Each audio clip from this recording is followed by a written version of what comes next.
أحمده وأصلي على رسوله الكريم. أعوذ بالله من الشيطان الرجيم. بسم الله الرحمن الرحيم. إنك لعلى خلق عظيم. صدق الله العلي العظيم. கண்ணியத்திற்குரிய உலமாக்களே, அல்லாஹ்வின் நல்லடியார்களே, பல வருடங்களாக நமது மஜ்லிஸில் உலமா ஏதாவது ஒரு முக்கியமான தலைப்பில் இந்த உம்மத்திற்கு பல்வேறு தகவல்களை கொடுக்க வேண்டும் என்ற நன்னோக்கில் இந்த வருடம் தப்சீர் எழுதிய முஃபஸ்ஸிரீன்களை பற்றி கடந்த 12 நாட்களாக 9 முஃபஸ்ஸிரீன்களை பற்றி இதுவரைக்கும் இன்று நிறைவு நாள். அந்த தொடரிலே இன்றைய தினம் தப்சீர் சாசின் ரஹ்மத்துல்லாஹி அலைஹி அவர்களை பற்றி பேசுவதற்காக மஜ்லிஸ் உலமா ஏற்பாடு செய்திருக்கிறது. ஆரம்பமாக அல்லாஹ்வுக்கும் எனக்கு இந்த வாய்ப்பினை தந்த மஜ்லிஸ் உலமாவிற்கும் நன்றியினை தெரிவித்துக் கொள்கிறேன். அருமையானவர்களே, தப்சீர் சாசின் ரஹ்மத்துல்லாஹி அலைஹி அவர்களுடைய இயற்பெயர் அலி இப்னு முஹம்மது இப்னு இப்ராஹிம் ரஹ்மத்துல்லாஹி அலைஹி. அலாவுத்தீன் அப்படின்னு ஹஸ்ரத் சொன்னாங்களே, அது அவங்களுடைய பட்டப்பெயர், தீனுடைய கொடி. அதே மாதிரி ஹாசின் அப்படின்னு சொன்னா காப்பாளர். அதாவது அவங்க நீண்ட நெடிய காலமாக பல்லாயிரக்கணக்கான கிதாபுகள் நிறைந்திருக்கக்கூடிய ஒரு நூலகத்திற்கு பொறுப்பாளராக பணியாற்றி இருந்த காரணத்தினால அவங்களுக்கு ஹாசின்கிற பெயரே பிரபலமாயிடுச்சு, நூலக காப்பாளர் அப்படின்னு. அல்லாமா ரஹ்மத்துல்லாஹி அலைஹி அவர்கள் ஹிஜ்ரி 678, அதாவது கிபி சொல்றதா இருந்தா 1279 அவர்கள் பிறந்து ஹிஜ்ரி 741 1340 அவங்க ஒப்பாத்தானார். கிட்டத்தட்ட 63 ஆண்டு காலம் அவர்கள் இந்த உலகத்திலே வாழ்ந்து ஒப்பாத்தாகி இருக்கிறார். அவர்கள் நீண்ட நெடிய காலம் திமிஷ்கு அந்த நகரத்துல தான் அவங்க வளர்ந்திருக்கிறார்கள். அவங்க பல்வேறு ஆசிரியர்களிடத்தில் அவர்கள் இல்மை கற்றிருந்தாலும் கூட அல்லாமா பகவி ரஹ்மத்துல்லாஹி அலைஹி அவர்களைத்தான் அவர்கள் பிரதான ஆசிரியர்களாக கொண்டிருந்தார். பல்வேறு நூல்களை அவர்கள் எழுதியிருக்கிறார்கள். இமாம் ஷாஃபி ரஹ்மத்துல்லாஹி அலைஹி அவர்களுடைய மதுஹபை சார்ந்தவர்கள். நம்ம முஃபஸ்ஸிரீன்கள்ல அதிகமான இமாம்களை பார்க்கலாம். நிறைய பேர் யாராவது இருப்பாங்கன்னா இமாம் ஷாஃபி ரஹ்மத்துல்லாஹி அலைஹி அவர்களுடைய மதுஹபை சார்ந்தவர்களாகத்தான் இருப்பார்கள். அஹ்லுஸ் சுன்னத் வல் ஜமாஅத்தினுடைய கொள்கையை சார்ந்தவர்களாகவும் இருக்கிறார். இதான் அவங்களுடைய சுருக்கமான ஒரு குறிப்பு. இன்னும் விரிவாக நிறைய என்ன செய்யலாம், நம்ம பார்க்கலாம். அவங்களை பற்றி உள்ள சிறப்புகளை, அவங்களுடைய கல்வி பணியை, அவங்களுடைய தேடுதலை நம்ம நிறைய பார்க்க முடியும். அவங்க எழுதின கிதாபுகளும் நிறைய. அதுல மக்பூலுல் மன்கூல் அப்படின்னு ஒரு கிதாப், உத்தத்துல் அஃப்ஹாம் ஃபீ ஷரஹி உம்தத்தில் அஹ்காம் அப்படின்ற ஒரு கிதாப்.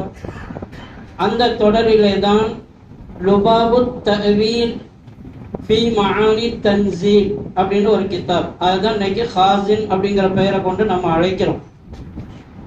இங்க ஒரு விஷயத்தை நாம புரிந்து கொள்ளணும். இந்த ஹாசின்ங்கிறத தப்சீர் நம்ம சொல்லிட்டு இருக்கிறோம். ஆனா அவங்க இந்த கிதாபுக்கு தப்சீர்னு பெயர் வைக்கல, தஅவீல் அப்படின்னு தான் பெயர் வச்சிருக்கிறாங்க.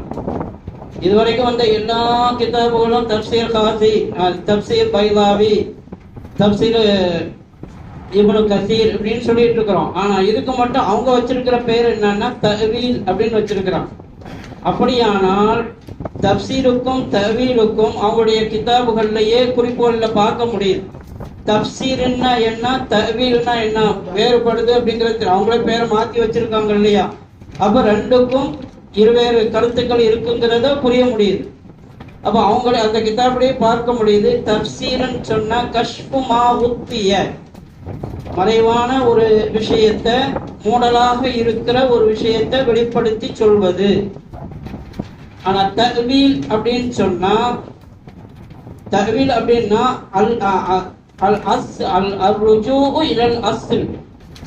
அதாவது அதனுடைய அடித்தளம் வரைக்கும் போய் ஒரு கருத்தை என்ன செய்யறது, சொல்றது. அப்போ ரெண்டுக்கும் உள்ள வேறுபாட்டை பருப்பு பைனையுமா, அந்த ரெண்டுக்கும் மத்தியில உள்ள வேறுபாடு நம்ம பார்க்கணும். அப்படின்னா தப்சீல் செய்யறதுக்கு எவ்வளவு போதுமானது அதை எடுக்கிறாங்க. அத்தவக்குஃபு பைனல் நக்லில் மஸ்மூ, எதை கேட்டோமோ எதை பார்த்தோமோ அதை நம்ம விவரிச்சு சொல்லிட்டா இதுக்கு பேர் தப்சீர். கேட்டதை பார்த்ததை சொல்றது, இதுக்கு பேர் என்னது, தப்சீர். இப்ப எல்லாரும் தப்சீர் எழுதியிருக்கிறாங்க. சஹாபாக்கள் என்ன சொல்லியிருப்பாங்க, தாபீன்கள், தபா தாபீன்கள், முஹதீஸ்கள் அந்த விஷயங்கள் அப்படியே செய்திருப்பாங்க, எழுதியிருப்பாங்க. ஆனா தஅவீல் அப்படின்னு இருக்குது இல்லையா, அதுக்கு என்ன விளக்கம் சொன்னா, அத்தவக்குஃபு பைன ஃபஹ்மி ஸஹீஹ், அவங்க எழுதுறாங்க. சரியான விளக்கம், சரியான விஷயம் என்னவோ அதை சொல்றதுக்கு பேர் தஅவீல். அப்ப தப்சீருக்கும் தஅவீலுக்கும் வித்தியாசம் இருக்கு. தஅவீல்னா சரியான கருத்துக்களை சொன்னா, சரியான கருத்தா இருந்தால் மட்டும்தான், அதை அவங்களுடைய சிந்தனை ஏற்றுக்கொண்டால் மட்டும்தான் அதை சொல்லுவாங்க. அதனால அதுக்கு பேர் என்ன வச்சிருக்கிறாங்க, தஅவீல் அப்படின்னு.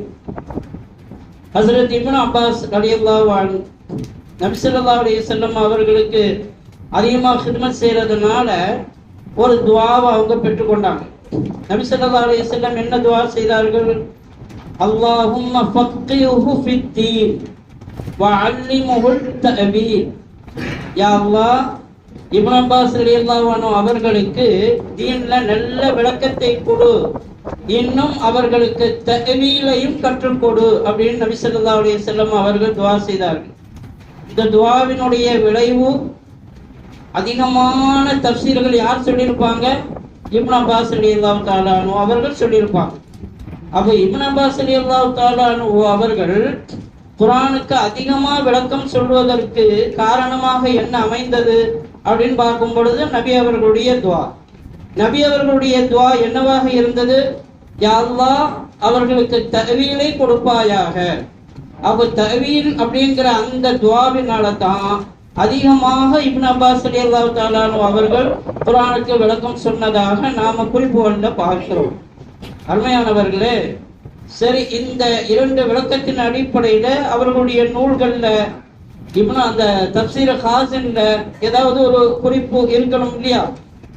அப்போ ஒரு அஃபல்லாஹு அன்க லிமா அதின்த லஹும் அப்படின்னு ஒரு வசனம்.